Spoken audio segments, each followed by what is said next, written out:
if you guys are into Star Citizen, it's this game. We play it. You get ready for a 3.19 bonanza. Yes, you're not gonna hate me. We got a 3.19 Star Citizen Supercut Bonanza on its way. This is going to be a nice long portion of the stream.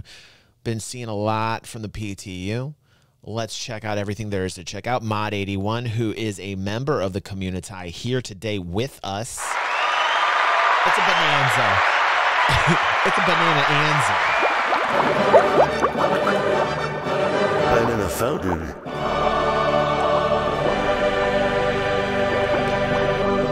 Let's see what 3.19 has to offer us through Mod81's lens.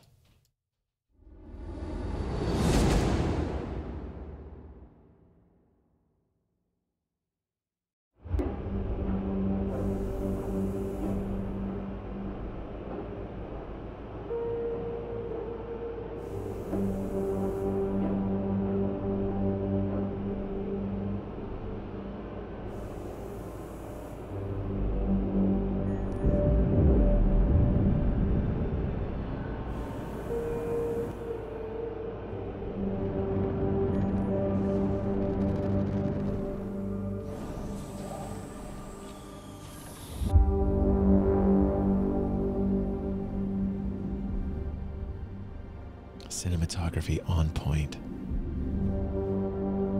Music on point.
Gonna like that. I'm gonna send the link on over to the live fam right now. If you're watching on YouTube, please go in the description. We're going to be listing all of these great content creators below in the description, so help them out. Next, you are in a treat. Thank you, Mod81. By the way, Mod81, dude.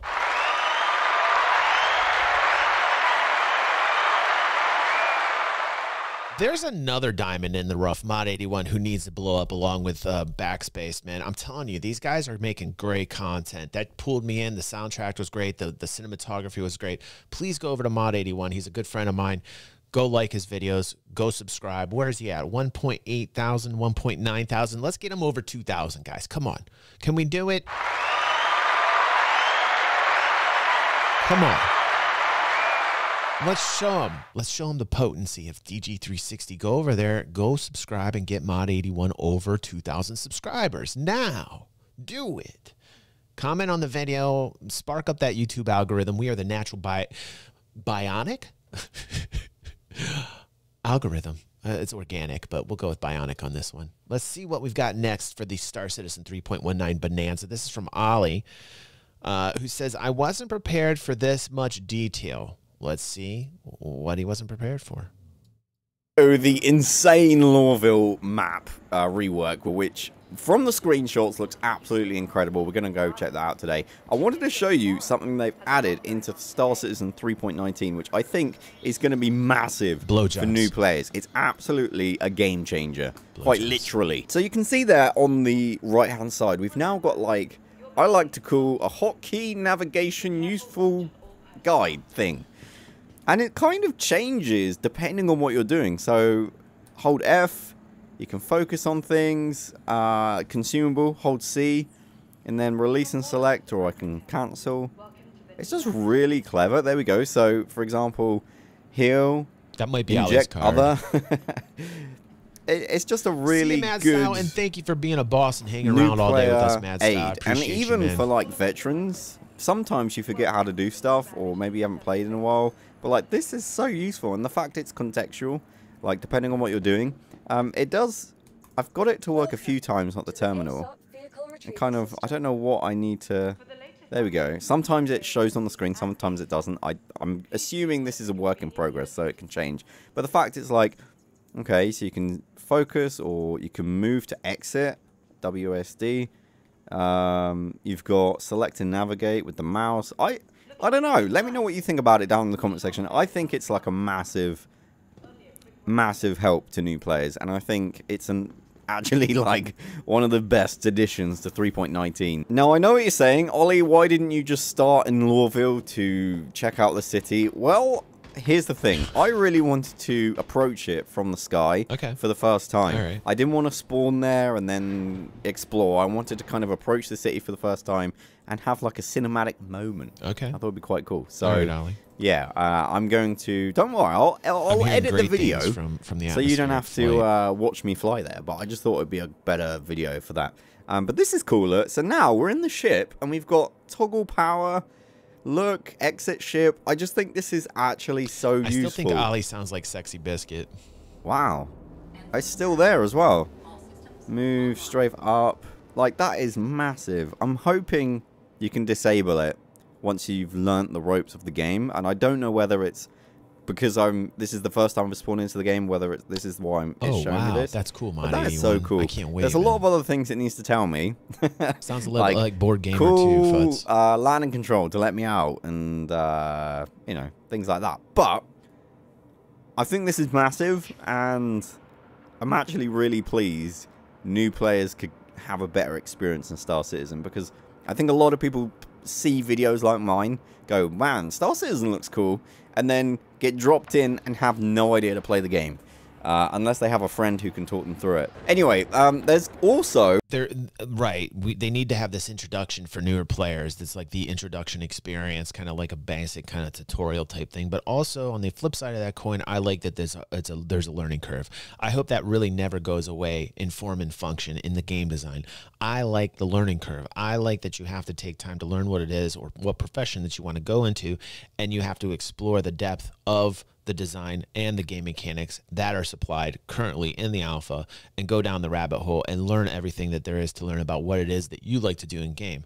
Now, we need more areas or more professions that have these deeper kind of leveled gameplay functions. There's a lot of them out there that need more. Trading, for one, needs more, needs a lot. We've been talking about wanting to see more economic gameplay. Apparently, we're going to see some of that coming up in 3.20. I'm not quite sure if it's the direction that I want it to go in terms of like how deep they're going to show us the lens, what they're going to show us coming down. But I'm really hoping we see Tony soon. Like, really, I need to see Tony. I need to see Chris. I need to see the old guard. I need to see the guys that have been around a while start talking about the game again. I think that's where I'm at right now. Oh. Salvage contracts for us to check out. Oh, I left the back door open. So make sure you subscribe so you don't miss the salvage contract gameplay. I think that's going to be really exciting, and I'll be doing that very soon. Yeah, We're I'm not the only approaching one, here. We're not the only people, you know. The time of day, I think day we all is want a real just on its economy, way. right? So we're at dawn here. And one thing I got to say is pretty much the kind of orange glows, lava Enterprise pools reunion, yeah, dude. Molten whatever looks incredible. Overdue. And just from like this viewpoint, it looks dense AF. It's one of the cool things about this patch. About this Usually update, when we start saying it to you, on they Lawville, do. Like, is you can now get really close to the ground. We'll keep saying it. And so I'm you interested watch, to it'll see happen. how that looks. We tend to inspire things here. You know, a lot of the things on DG360, when we say stuff, kind of happens soon after we say what it is that we want to see with Star Citizen. Generally happens. I would say that a lot of Cloud Imperium devs and people that work there listen to us. I'm an influencer. I'm a master influencer, Pepe. I know. Thank you very much for the banana fountain. You're right. Yep, all good things spring forth from the banana fountain. You're absolutely right. We're going to see Chris and Tony soon. Mark my words. What the frick? Okay, frame rate wise, this is the new game to test your graphics card on. I'm running 25 I was like, frames no, right you don't now. do that with Obviously, a graphics this card, is a work in progress, and I'm sure performance will get a lot better. Painful sounding. Holy, this just looks so dense. Hold up. Well, Ollie's not Look dirty, at this. Pepe? Okay.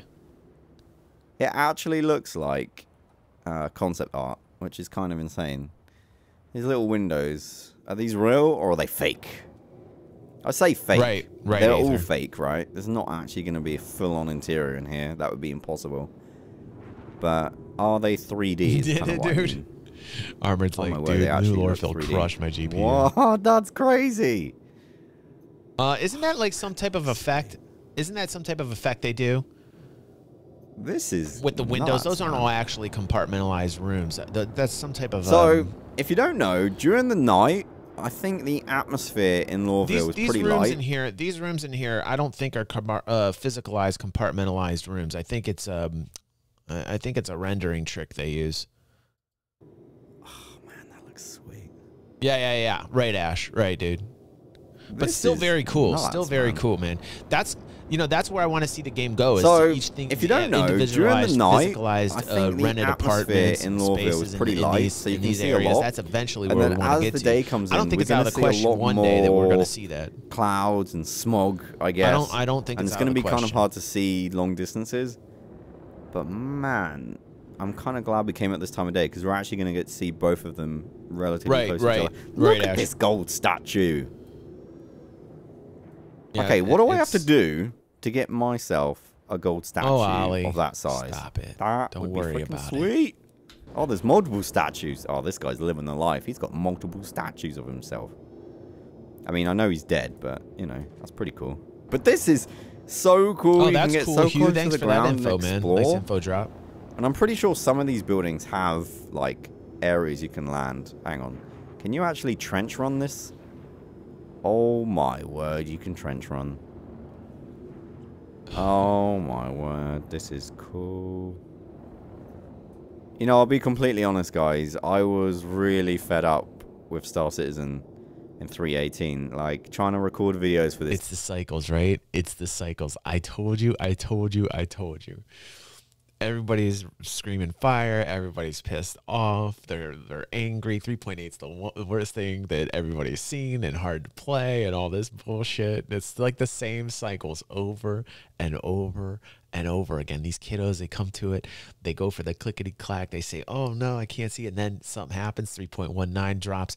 People are playing it. They're like, oh, shit, you know, this is actually really cool again. It's the cycles, people. Get used to it. Like, listen, kiddos. When you're veterans like most of us here, these are the things you'll become accustomed to. And God forbid you start doing the clickety-clack a year or two after this experience and this journey, because you start to realize it, man. You start to actually want to be positive for this. You actually want to dream. You want to be a dreamer. You don't want to be like pooping all the time on the thing. Yes, valid criticism is important. Yes, yes, yes, yes. Constructive criticism, even more important. That's when Cloud Imperium listens to you, right? But to like straight poop on it all the time, what's it serving? What's it doing? Nothing, man. It's absolutely doing nothing. And then you come back to this vibe again, and you come back to this game again, and you say, wow, oh my God, I'm sucked right back in again. There's some quality to it. You keep coming back to it. This game, like, very almost broke me. It was so unplayable, and it even annoyed me even more. The trailers for 318 were like, playable now. Period. No, it's not Experience. playable. Period. Far from it.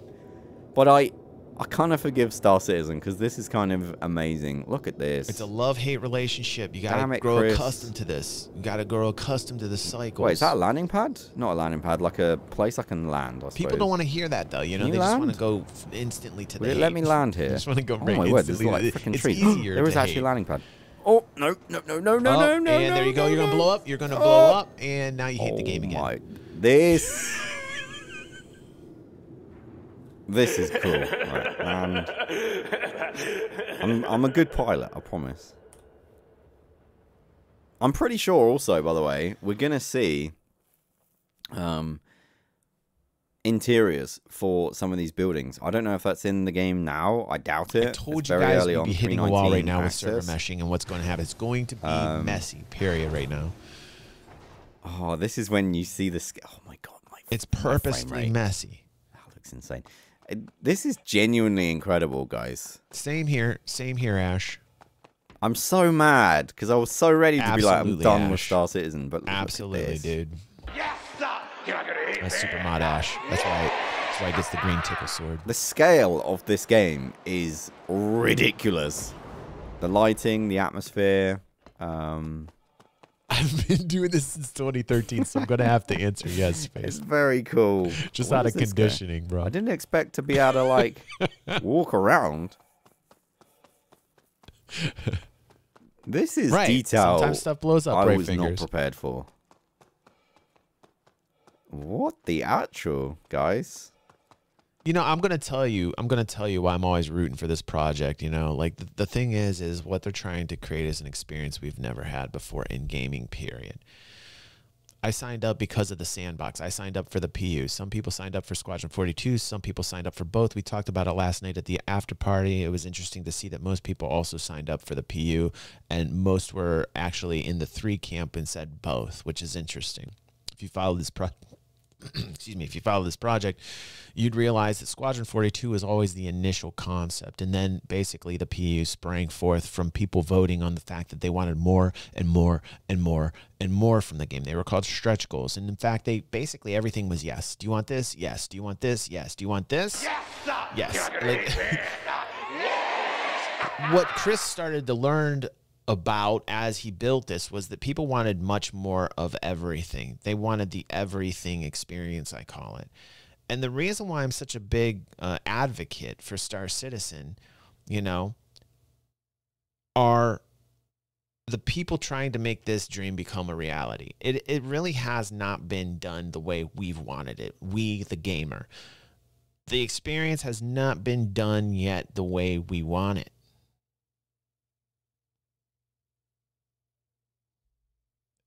I think this is the way we want it. I mean, in all its glorious bug format and errors and all the glitches and the sketchy physics, and like they're trying. And you got to give them something for that. You have to give them something to continue to try. In the face of adversity, in the face of trying to create tech that's really never been done before, thousands and thousands of people all sharing the same experience on large ships, having these amazing fleet battles. You tell me anybody trying that right now? None. Man. Oh, look, there's another, it looks like another door there. Belief is a powerful more thing. Interior potential. Look at this view, man. Oh, my word. What is my field of view, by the way? That is crazy. I mean, it's amazing to see the evolution. Sorry, I know you guys probably sat there going, yeah, it looks great, whatever, but it does genuinely look good. Huh. Someone left the gun. 3.19 extravaganza someone this crashed morning. into the Tell your building, I friends. guess. That's hilarious. Persistence, ladies and gentlemen. Look at this moment right now. I feel like I'm in some spy novel right now. Oh, it's so cool. Oh, wait. There's a Connie. I love that. Just a random Connie flying around. Damn.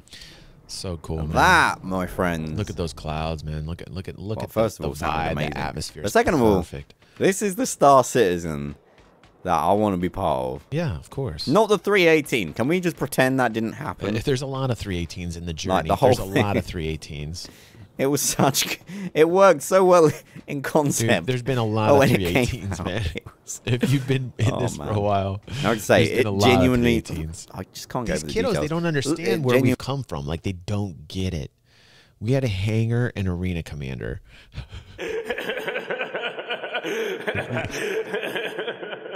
Like this, even 318 in its worst form and format that's nearly unplayable is still more than what we had when we started. You know what I mean? Like, let's put things into perspective here. Genuinely almost broke me. Like, I'm not kidding. Let's look at one of these, like, cauldrons. Let's have a little gander. This looks... Whoa, Pit of Doom. Right, Ash. Right, dude. Right. What the? Hang on. We better go in this view in case I get I told did off first here. phase on a lot of the earlier patches, bro, so I know what you're talking about, dude. Oh. Uh-oh. Uh-oh. Uh-oh. Oh, that's not good. They just took my ship from me. And I have a crime stat. Oh, goodness me, don't shoot me. I mean, that's fair. I did... Like, I can... Hang on. Pay fines. Thank you. Log out. Alright, cool. So, I am no longer a criminal. Where the frick am I? So, there is now a landing spot. I don't remember this being the case before. Correct me if I'm wrong. But I don't remember there being a landing spot like this at Lawville before. Metro Center. Okay, I guess we got to go to the Metro Center. They both go to the Metro Center, so let's just... Right, here we are, Metro Center. Yeah, this looks different. To me, at least. Maybe I'm wrong. What the... Is that an invisible wall? Alright, let's try the other way. What? Okay. That's a weird one. Wait, unless... No.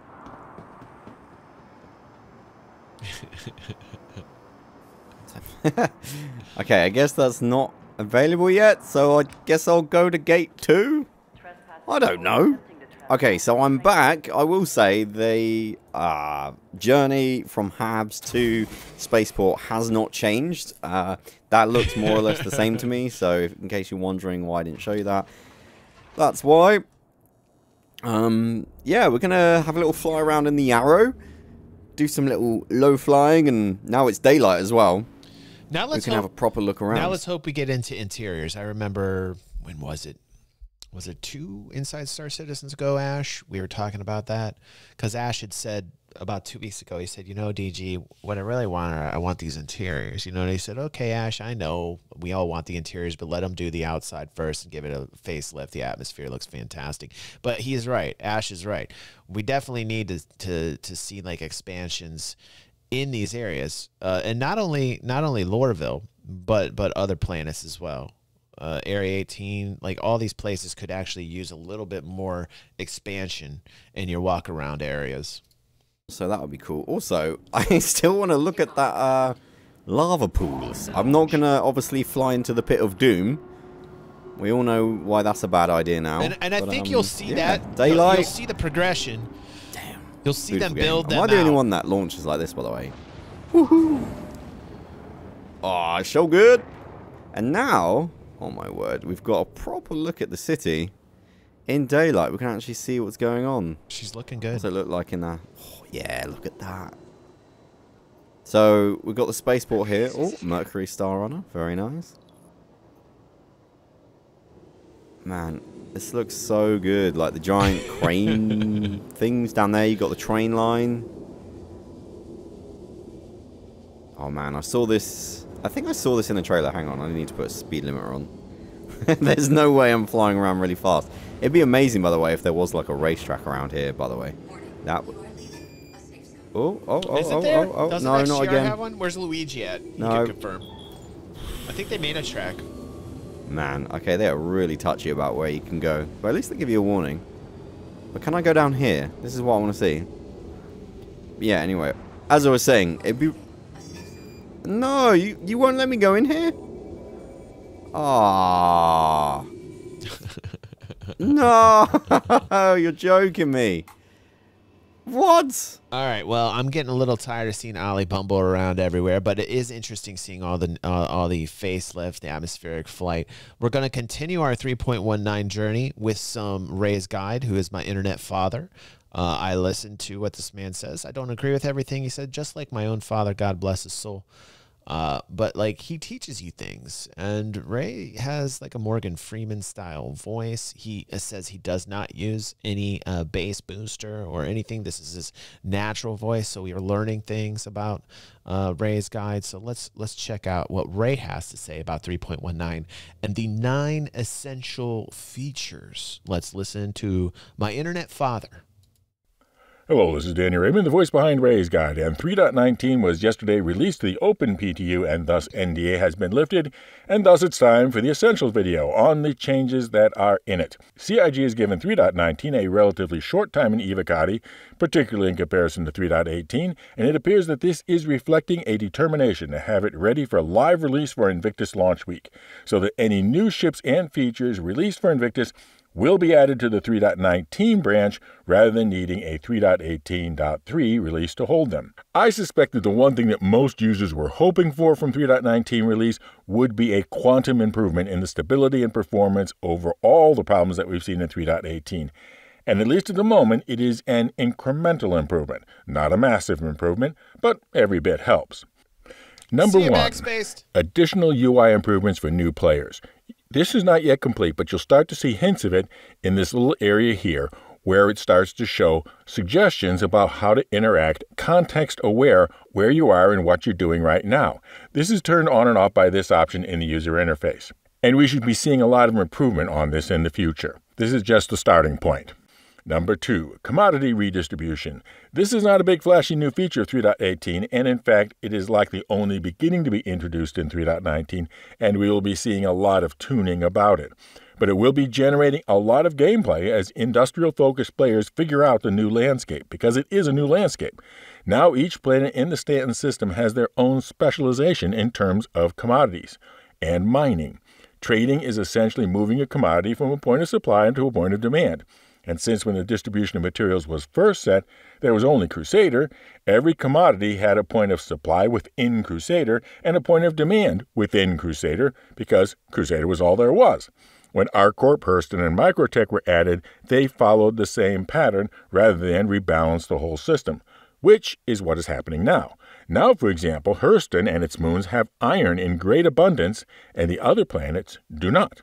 So expect a lot of interplanetary travel to be needed connecting the lowest price with the highest one. Number 3, mining redistribution and a new UI. When coming upon a cluster of rocks, you are likely to find a greater variety of sizes and difficulties among them. In addition, there is a different UI which keeps the most essential information central on the screen and has the additional help of giving up front a prediction of whether a rock is easy, medium, and impossible, saving you time. In addition, the easy rocks are already harvestable without cracking by an unmodified prospector. However, in testing with an unmodified prospector, the majority of rocks were displayed as impossible, and indeed were. So expect that gadgets and modules are going to be more mandatory and less optional going forward. Number 4, salvage missions. These are found in the contract manager of your Mobileglass in the category of, yes, salvage. You pay a fee and they are given coordinates to a wreck. The ones I was able to test were 1,000 credits and gave you access to a single-seat ship near a Lagrange point. I hope that larger ones will be available as reputation is gained, because a reclaimer crew is not going to be satisfied with just the 300i to go after. Right. Go there, salvage, and then abandon the mission without any penalty when you're done. Having practiced with large ships during the last PTU, I learned that salvaging small ships has an additional challenge. And that is that they're easy to bump. And once you bump them, they're going to start moving and spinning, and good luck with being able to do pretty much anything with them after that. Approach slowly. And Number 5, tractor beam changes. Tractor beams now have 2 modes, alternated with the B key. The first is traversal mode, which is what you use to pull yourself around in space by shooting at something large and heavy. The second is detach mode, which continues CIG tradition of naming things in confusing ways. Detach mode is what you use to move things around, whether you've detached them from something or not. I mean, why would you think of moving an incapacitated... It's their engineering laser beam. It's basically the engineering laser beam. ...collar to a safe place for healing by using detach mode? Can you detach missiles and still blow things up? It would have been better named being called move mode or carry mode, but indeed it is also the mode you use when detaching things, and since that is the thing they are working on right now, it gets called detached mode, because developers do get myopic on what is being worked on right now. But the ability to detach and reattach things is significant, certainly significant enough to be its own item, which means, number 6, weapons and module salvage. Before you can detach things from ship, though, even derelicts, there is an additional first step. You have to go to the pilot's chair and use the port unlock command, which is currently not bound to any key. Some cockpits do have a port unlock switch on the dashboard, most do not. Anyway, once the ports have been unlocked, you can simply grab the item with the tractor beam in detach. Yes, sir. You're not gonna hit me. They've already fixed it. We talked about this like, what, 3 weeks ago? They've already made sure that people can't detach them and things blow up because they put the port unlock feature and the ships now doesn't work. That's the other thing. Detach mode, of course, and move them over to the hold of your ship. In this example, I was able to detach 1 missile and 2 M5A guns. At the weapons shop, the missiles did not bring much, but the ship guns brought a much better price. Since the hull of the 350 only had 1.8 SCU of hull metal, the most profitable part of the salvage contract was the guns. Not to mention the modules, which I had forgotten also grab. Number 7, Hurston Smog. These last items are purely visual, but nonetheless quite satisfying. The first is that there has been a new cloud layer added to Hurston, one close to the ground rather than at altitude. This layer really emphasizes the polluted character of Hurston. Not only that, it increases the drama of coming upon Lorville and seeing it emerge from the haze. When I described in a prior video a moment of magnificence in 3.19, it was seeing the new Lorville on a daytime approach emerging from the haze. Which brings up, of course, the other change. Number 8, the new Lorville skyline. Yes, I still maintain that the big hulking Hurston Dynamics headquarters should be more dominant than it is to match the society, but from a visual standpoint, the new Hurston skyline is indeed impressive, way more dramatic, and a joy to fly over and through the channels and canyons. It looks 10 times better. If I can make any suggestion at all, it would be to bring back the spaceport boundary signs, or some new version of them. Lorville prior had the one advantage over the other landing zones of being able to find the spaceport without any prior secret knowledge about what to look for. I agree with that. So what I would suggest is not simply to put back the spaceport landing signs, but to think of a universal solution, such as a vertical beacon. Yep. Universal solution for all landing area. Yep. I agree with that. And apply it as a standard to all spaceports in all landing zones. With custom variations depending upon alien race or perhaps locale or, but like a basic kind of function or feature so that the game design's telling you and it's intuitive that it's a landing area. I get what he's saying, and I do agree. Number 9, Lorville ground level views. Yes, this is essentially doubling up on the prior point, but the experience of traveling across the ground in Lorville used to be pretty dull. Far more dull than any of the other transportation methods on the other landing zones. Now there's really a reason to look out the windows. Vistas open up and close, plazas and monuments appear and disappear, etc. This sort of window dressing may not seem important, but since, like any RPG, managing the time to do things is important, it should neither be too fast nor too slow, and the time added should be kept as interesting as possible, which the new transit experience helps greatly with that. And that's 9 for 3.19. It may not be regarded as the patch that changed everything, the way 3.18 was, incrementally, or that 4.0 will be, and so it's a nice welcome arrival between those massive reworks. But it is hardly an inconsequential patch. Just the ability to pull and attach ship modules and weapons as salvage and field upgrades is a big deal. Now for an update on our giveaways, first we have the 10,000 subscribers. We're going to be having a giveaway here on the channel. It's going to be a Liberator. I'll get it out before the end of the month. So I would like to say thank you to St. Grizz for donating that to the community.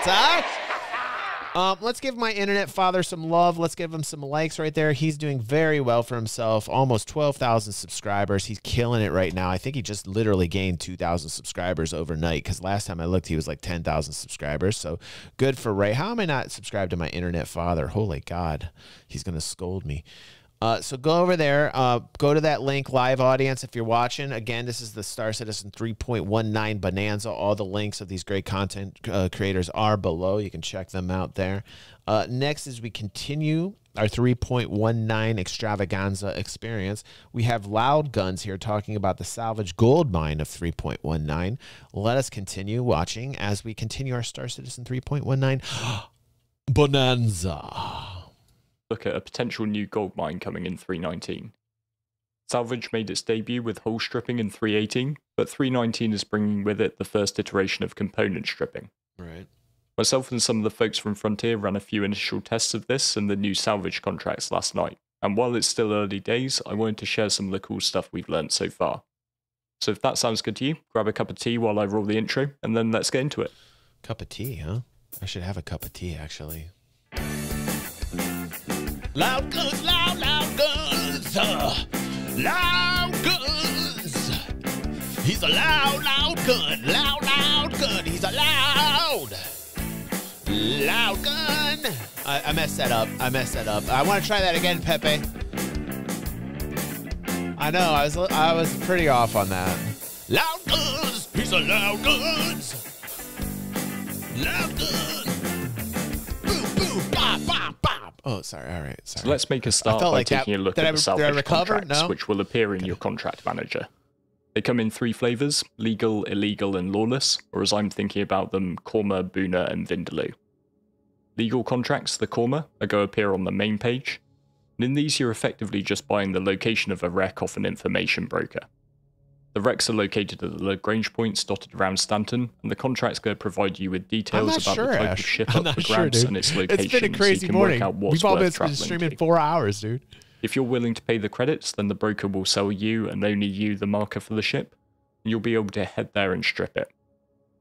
Importantly though, when you take the mission, the derelict wreck is physicalized, so you'll have to beware of claim jumpers who might move in on you. Right. That's good. Problems compounded here by the fact that these wrecks can... Listen, that's not a problem. That's not a problem. That's great. That's great. Spawn quite close in towards space stations. It's and dynamic. Right next to I want people wrecks. To come in and, so we had a mildly hilarious episode when a guy called JFA wandered onto our hammerhead and started salvaging Piranha. Little did we know that he was busy doing a stream at the time and had chat closed, so he was understandably a little confused when, after our calls to get off our wreck were ignored, we opened fire.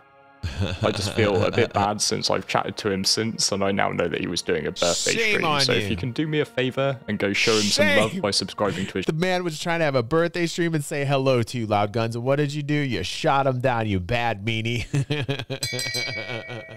Shame. Shame. Shame. Oh, that's kind of funny, actually. His channel, which I'll post a link to down below. That would really help me in restoring my karma. JT safe, JT secure. But anyway, back to the salvage contracts. So these contracts can cost from as little as 1,000 credits for ships like a 300 series, Eclipse, or a Titan, and they go up to 50,000 credits for things like Caterpillars, Starfarers, and Hammerheads. There are a few in-betweens, things like Connies and Moles, but we'll have to really develop some more detail on those over time. More investment, though, equals a greater potential prize. If you like things a little bit more spicy, then we've also got the illegal missions, or the That's booners. Good to know, Ash. These appear under your personal contracts section within the salvage area there. I'm going to have to make some assumptions here, because while I've been able to see these pop up, I haven't managed to get one to actually stick, so that's a bug report that I've got to file. But ultimately, I think these are going to be very similar in nature to the legal variant, but you're now running against the clock according to the mission description. These are time sensitive, giving you approximately half an hour to get in and strip down the wreck before security forces turn up to investigate. All of this obviously requires a lot of further testing ahead of a major salvage guide I've got planned for 319. I'm going to hazard a guess that the potential reward from the illegal missions is higher than the potential return from the legal variant, since theoretically on the legal side, you've got unlimited time to salvage. I mean, awesome. And finally though, we've got the Vindaloo, the Lawless mission. So this 150,000 credit contract will also appear in your personal tab, inviting you to head out to the site of a battle and salvage to your heart's content. The catch here is that you're not the only people these unscrupulous data brokers have sold the info to. And considering the wrecks here populate in dead space below the main system plane, I'm sure that these missions are going to get very spicy indeed when two industrial factions have each invested 150k in the information. But now that we've established what these missions actually are and what they offer you, it's time to also look at the new mechanics which make these a potential gold mine for 319. Ultimately, the economics of a lot of these missions don't make total sense purely in terms of the RMC that you salvage. So thankfully, 319 offers you another profit to be had in the form of components. So first up, when you arrive at a wreck, you're going to want to head into EVA and get yourself inside it. And if you haven't already, once you hit the seat, you're going to want to bind a hotkey for unlock all ports. You'll find this in the vehicle's cockpit section of the key bindings just here. Hitting this hotkey is then going to unlock the item ports for physicalized components. Now this can vary a bit ship to ship, but on the vast majority you're going to find it's mostly the weapons that you can now detach. Dudes. Yes, sir! You're not gonna hate me! Mike, man, this is great. You're able to take these, sell them. Like, this is fantastic. This is just like, you're able to strip something down from this form all the way down to the hull, and man, so many things being added that like people really aren't taking the time to think about or doing a deep dive on what it means. You know, it's. If you pull out your tractor beam, you'll now notice that you have two modes, tractor and detach. You can switch between these using the alternative fire select mode, which is B. And using this detach mode will allow you to interact with items such as the guns. The arrow here indicates the direction that you need to pull in order to safely detach it. By the way, because we're talking about physicalized items like these, especially weaponry and, you know, engineering components, you're starting to see this. And then coincidentally, Starjump is doing this great series. It's called Shipyard, and he's talking about different types of ships. And he's going to be talking about the Crucible. And the Crucible is a very large, well, it's a large-ish ship, medium-large-ish ship that's going to repair other ships in space, which I'm fascinated about. The Crucible is one of those ships I've always been interested in. I think it's got a lot of utility to it, at least in the conception phase. And I can't wait to see Starjump talk about the Crucible, because this type of thing, this salvaging, plays right into a Crucible. Like, imagine flying into this field with a Crucible and you literally using the Crucible as a collection point. So basically you're taking all these items, you're getting everything you can salvage, and you just basically hoard it in the Crucible. I think awesome, because then you can take these beams, you can snap these things off, put it in the Crucible, and then with the Crucible you can then snap things back on, refit a ship. Awesome. Like, people are really not even talking about this right now, but this really, I cannot wait. In fact, I think right now it would be very smart for them to focus on the Crucible. I think Cloud Imperium needs to put focus into that particular ship because of where we're at with the salvage gameplay from the ship.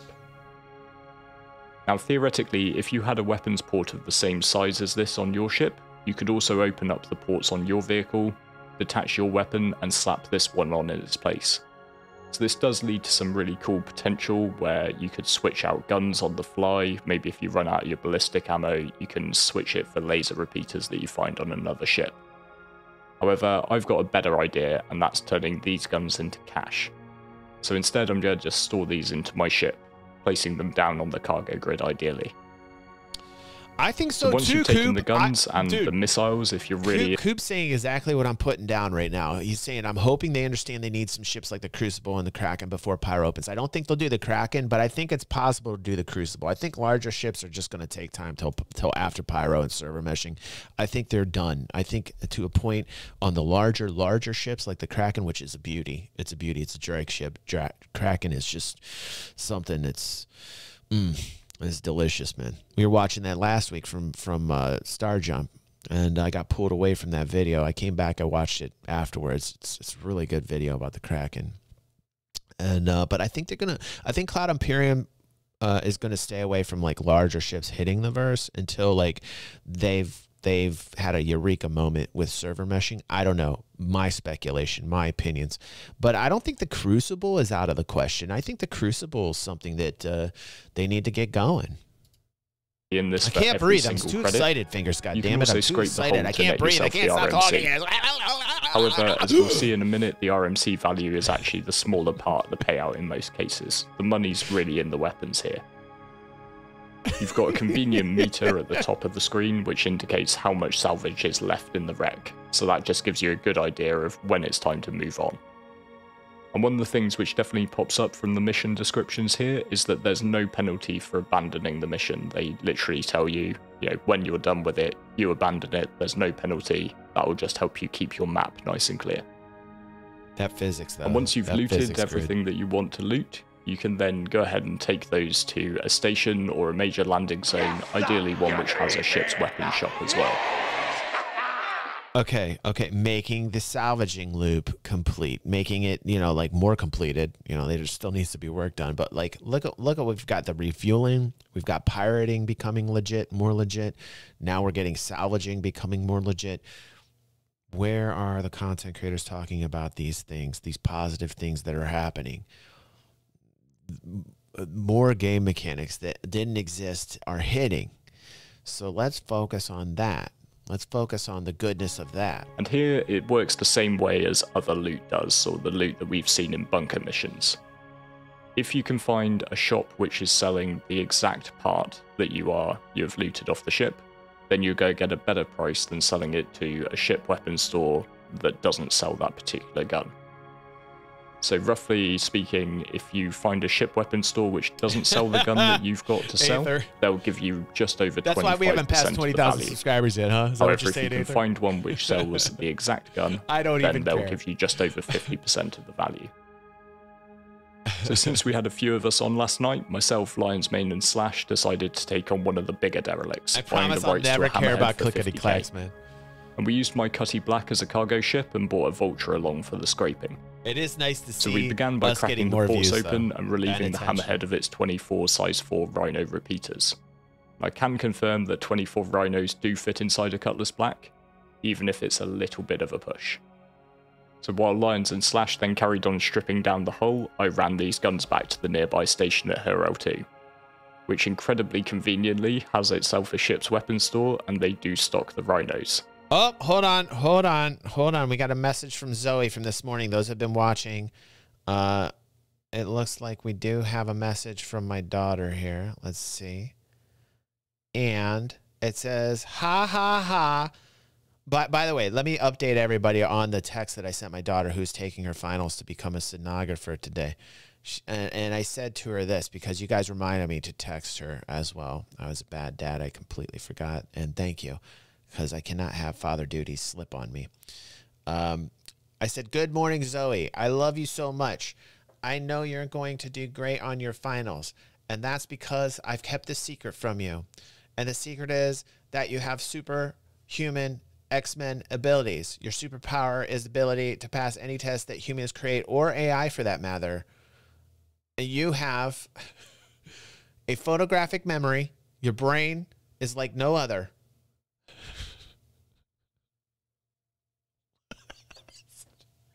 What am I typing to my daughter? This is because of these superpowers that I have never told you about. I feel like you have always known about, actually, and I love you. And she said, thank you, Dad. The first final went good. Now I just have 2 on Monday and 2 on Tuesday. All right, listen. It is now time for you guys to remind me that on Monday and Tuesday, she has 2 more finals. Can I count on you, my beautiful fam, to remind me Monday and Tuesday in the Discord to text my daughter so that I don't fail as a father? I need your help. Please remind me. Press a 1 if you feel for my fatherly duties. Fatherly duties. Thank you, Fingers. Fingers is there for me. Aether says, great, Zoe. Good luck with Monday and Tuesday. You rock. Thank you. I know occasionally she stops by the show just to see what's up. She doesn't ever say anything because she thinks it would be weird to say something. I tell her she needs to just, like, I'm going to hook up this phone to my soundboard, and because this happens all the time, like mom will come in and she'll call and I got to hold the phone up and stuff. That's something I'm going to do this month as well. Hook the phone up to the soundboard so that when my fam calls in, mom or Zoe or anybody, we can put them, or Christy, we can put them on the soundboard and we can have like conversations with them. I want to do that. So here you can now see we're being offered roughly Did 12k. Okay, I'll look that up right now, Futz. Pretty favorably. That's part of our 3.19 morning here. And after I sell the first one, it does drop to 11k. But I did some quick maths to check, put it and up I was on the actually platter. getting about 11,900 credits per gun. So all in all, the 24 we'll do it rhinos after off that hammerhead sold for about 285k. 285k. Now we ran into a bit of a bug with the vulture lasers some way through. It wouldn't be Star Citizen without a few of those.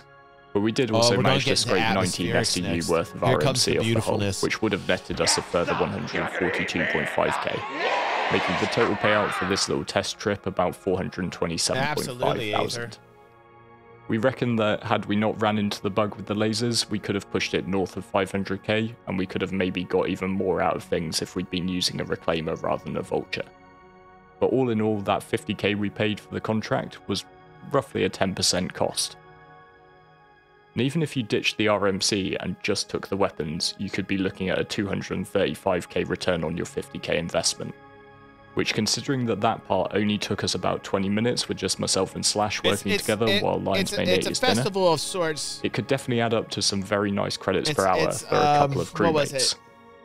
And where multi-crew groups will benefit from these higher cost contracts, I'd encourage people, in particular solo players, not to sleep on the cheaper contracts. Basically, 1,000 credit 300 I was taking part earlier, yielded 3 guns that sold for approximately 20k and about 2 SCU of RMC, which would add 15k more to the yield.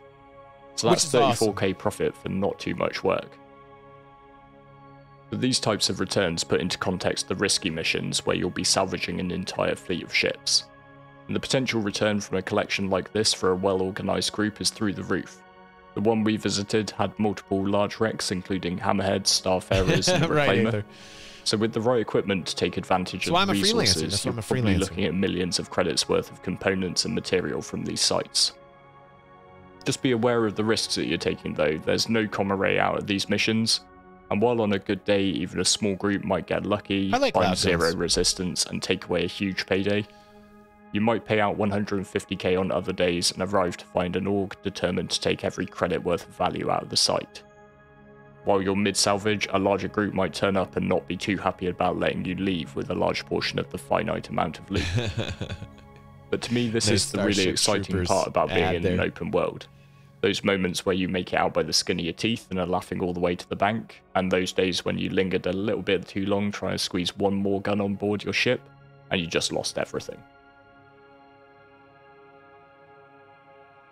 So I hope you enjoyed the video, and it was a good first glimpse at a potential... Loud Guns gives you the gritty, the nitty gritty on the gameplay, and that's why I appreciate Loud Guns. I'm gonna push like on that. We can go over there. I'm gonna copy the link, and I'm gonna shoot it on over live here. You guys go check that out. Tell Loud Guns what's up. DG360 Army in the house, and our 3.19 morning is continuing here. We do have Invictus on the docking bay, as it were. But let's get through the last one here by this guy named Croncy, who seems to be blowing up. Only 1.2 thousand subscribers on YouTube. A lot of you in our community dig this dude, so I will paste that link in here live as well. And again, like I said, all the links to these great content creators are below in the description if you're watching on YouTube. So what we do here on DG360, promote and watch really cool things. Mining has changed so much for the better. 07 everyone, hope you're all having a fantastic day. I hope you've all had a chance to hop into 319 PTU, or at the very least be able to play the PU without Xeno threat ruining everything. About a day ago, CRG added in a bunch of the mining changes into 319 that we've been really waiting for years now. They've talked about the changes a little bit over the last couple of months, and they've said that their aim looks like is a to miner, make the like a gameplay dwarf, a little bit more exciting, as well as allow for more gems. multi-crew mining to be an actual viable thing to do in the game. Yes, it's in live right now, if you do a lot of mining, you're going to notice a couple of things. Firstly, if you want to make a decent amount of UEC, there is no reason to go for anything other than Quantanium. It's far too easy to find and far too easy to mine decent quantities of it quickly. This means while they do have a lot of minerals that are worth like a decent amount of UEC, it's just not worth going for them. You're going to make more UEC if you just completely skip them. Second, there's no UEC incentive to ever use the mole. I see even now people talk about how, well, the mole does have the larger cargo capacity, but the lasers are still basically the same, and the rocks are still basically the same, so there's no real reason to invest that UEC in that over the prospector. This just means multi-crew mining is just worse than solo play. Which is not good. They need to increase capacity on the mole. That's the fix. Just harder to organize for the same amount of money. And all of that brings me to the biggest issue with mining in live, which is that we have a tier 0 meta.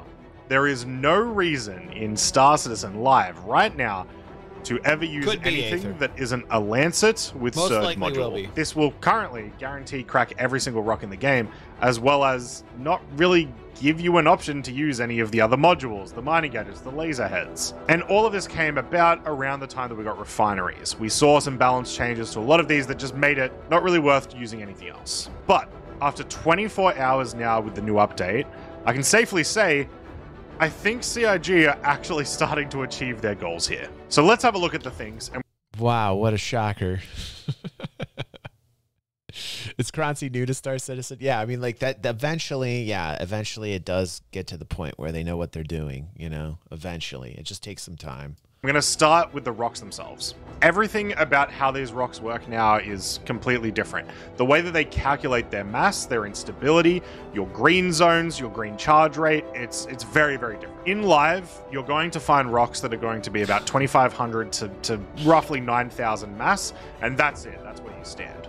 But in PTU, rocks can go up and well beyond the 100,000 mass familiar stage. to me, Fingers. The reason for this is because mass is now calculated drastically differently. Mass does now not mean more SCU. In general, more mass is going to mean more SCU, but it's not a one-to-one comparison. Most of these really, really large 100,000 mass rocks are actually full of big, heavy minerals like tungsten. We also now have a rarity system in place. So whereas previously in live, you'll see every single Q-type rock or Quantanium deposit have Quantanium in it, that is no longer the case. We now have common, uncommon, rare, and with Quantanium, I would say very rare instances where you will find these really expensive, really valuable minerals. But it has seemed like you're also going to see them in a much larger concentration. So no more rocks where it's only 2% laranite. This is a pretty good change because it means if you find rocks with high amounts of uncommon qualities, they're actually worth mining now. So you are now not only after Quantanium, which is good because Quantanium itself is now incredibly rare. That doesn't mean you're not going to find it, but it is much harder to find than it was previously. And one of the reasons for that is they've actually changed how the distribution of rocks works. What they've done now is they've basically said, hey, these certain locations have a higher chance of spawning these types of rocks, which means they have a higher chance of spawning the better types of minerals. So if you are now after Quantanium or Agricium, you're actually going to want to go to a specific point on Stanton to get those spawns more frequently. Now, I haven't had enough chance to find out where all of these minerals are located, but what I can say is that they've done a thing with the refineries in response to this. So if you have a refinery that has a Quantanium bonus, don't expect to find any Quantanium in the vicinity. You're going to have to go much further out to find those minerals. This means it now matters a lot more about which refinery. Which I don't know if that makes sense at all, because capitalism would make it so that it would be the most profitable and the places would be closest to where the Quantanium is, you know? Like, so I'm not quite sure. I'm like down with that, but I get it. So, you know, in terms of game mechanics, they're making the place where you can refine it the farthest point possible. So not everybody and their mother wants to take the time to mine Quantanium, you know? So I get that on a game mechanics side, but in the economic type of view of it, it doesn't make a lot of sense. You go to, because if you want to get the more out of your rock, you're going to have to go a lot further now. So all of that is to do with the crackability of rocks. But how about actually cracking the rocks? Let's have a look at the mining modules and mining heads. The first major change is between size 1 and size 2 lasers. Size 1s being the ones that you chuck on the prospector, and the mole being able to carry size 2s. Right off the bat, the laser power of all size 2s has been increased. In addition, size 2s also tend to have an extra module slot, meaning that the lasers that you do chuck on a mole are going to be a little bit more utilitarian. Good. Amongst all of the lasers and modules, we've also seen a massive stats overhaul, including a couple of new stats, like minimum laser power. Now, this one seems to have gone over a lot of people's heads, but I think it's really important because it means some lasers are better at cracking smaller rocks. This sort of pushes towards the whole idea of not having a one. Yeah. Like Irritated says, it could be argued that having a refinery close to the Quantanium could be argued as like the Quantanium always being depleted because of the vicinity of it, which is exactly right. Which is why I said they probably did that because of a game mechanic, game design idea over an economic decision. You know. I mean, like, if you really think about it, though, like, you know, in our world, in the real world, for the realism, you know, what's going to happen, you know? They're going to put the refinery as close as they can to it, you know? One size fits all. Another example of some stat changes is with the Surge consumable. Previously, it would just put a flat 40% energy into the rock when you used it. Now, it gives plus 150% laser power. So you can't break literally any rock you want with this consumable anymore, but it still does something similar to what it did before. It's still increasing the laser power that you have. One last new stat that you'll actually see on the mining gadgets is about clusters. What this does is it increases the likelihood that when you actually crack the rock the first time, the minerals will crack nicely. They'll go into their little spot. So you'll have all of your Agricium in one, all of your Corundum in another, and it's just a little bit easier to extract that way. After testing all of these things for about 6 hours, there's a couple of things I realized. One of the good things is that two of the mining laser heads, the Klein and the Hofstetter, are actually decent now. They were kind of unbelievably useless in live, so it's good that we can actually use them now for a couple of things, including making our green zones a little bit larger. The Lancet, which previously was basically the best laser you could get, is honestly my least favorite now. It has a lot of negatives that make it very, very hard to use, and I don't think we'll see a lot of people using the Lancet unless they're going after extremely unstable elements, or they're one of 3 lasers on a mole, and they're just giving that little bit of bonus. We actually managed to, with the Lancet, create a rock that didn't have a green zone. I've got a clip of it here. Oh, wait, what?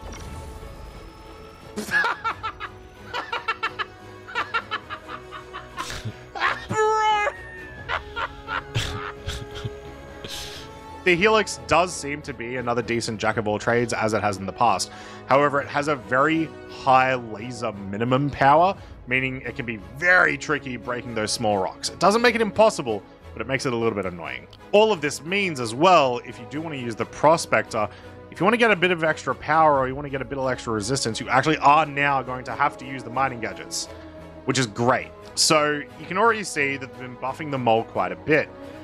But there's another thing that's been added in there that is definitely helping multi-crew mining become more and more of a reality. With 3.19, they're bringing in a thing where if you have multiple ships using their lasers on a rock, the instability starts to skyrocket. Now, with large enough rocks and with the right amount of components, that's okay. You're still likely going to be able to mine those.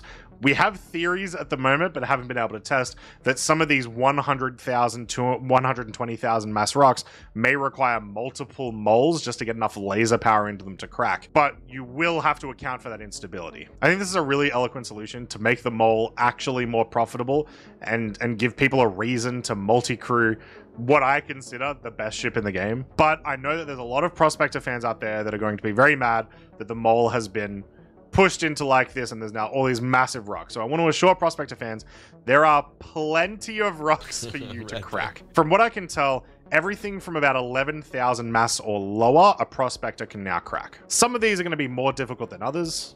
I like this. I like Loud Guns. I like Kronzi showing us the gameplay, showing us the loops, showing us the detail, how deep it can go. And like Red Bear, I love his sarcasm here. It's why he's a mod. His sarcasm won him the green tickle sword, man, is because he's like, hey, man, like all you guys are seeing from content creators is how, oh, everything's terrible and everything's terrible. And then boom, 3.19 hits and now everybody's great. But these types of guys like Kronzi, like Loud Guns, these types of guys actually go in, they show you the gameplay. They give you tips on what it is that they're experiencing. Whereas a lot of the clickety clackers, they don't even know what's going on. And everything's about the new drama or the next, like, the next oh no moment, you know?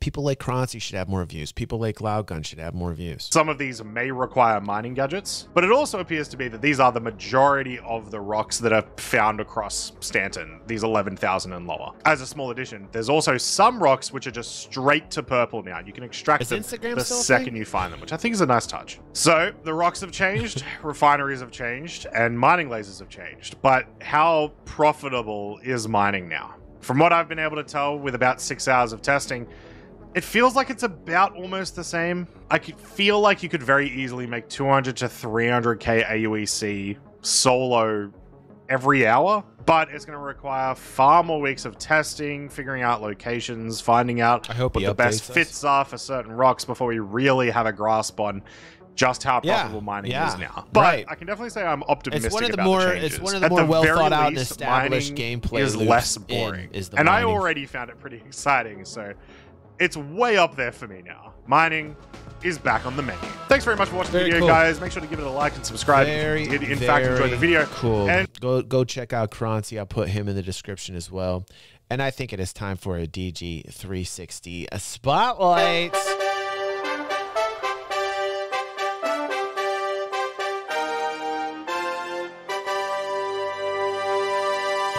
This is Brian V, and he's basically commenting to a video where I reacted from a streamer named Imitation Tina, reacting to myself, reacting to her reacting to me. I then reacted to the both of them, which one of them was me, and I'm referring to him as somebody separate from me. That's how many me's there were. It was a reaction of sorts, and I explained the evils of Pico. It was a great stream. If you missed it, I'm so sorry. But Brian V says, watching DG agree with himself kind of made my brain hurt. It was like he was talking to himself from the multiverse. I do that all the time. I do it all the time.